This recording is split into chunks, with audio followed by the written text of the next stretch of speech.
Si istong gwapuhon, wala kayod ka-eskwela. Kay wala siyang trabaho, wala sab makaasawa. Nakahukom,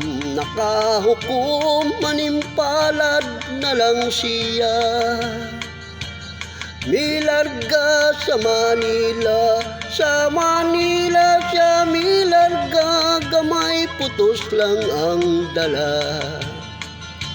Sa Maynila squatter, Pinoy-anan niya. Kay lisod 1D18 ang iyang sistema. May entra siya sa trabaho nga illegal, delikaduha. Naimo siyang drug pusher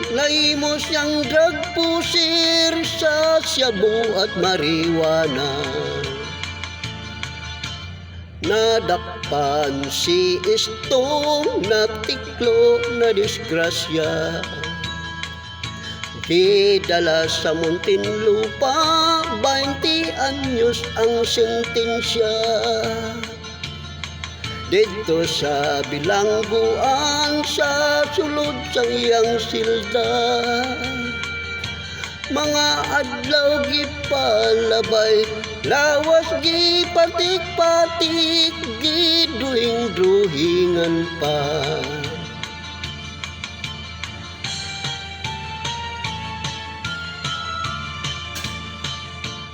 Pag uli na ni istong daw maton ang itsura. Inighubo sa sinina, lawas daw karatula.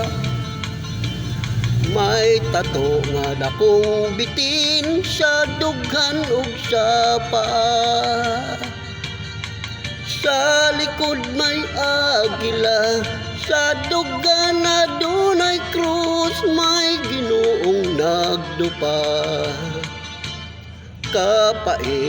Kapait, di ay kung mabilanggo ka. Sa trabaho ay mudawat, kay laging napriso ka. O kung siya mangulitawot sa naidgang dalaga,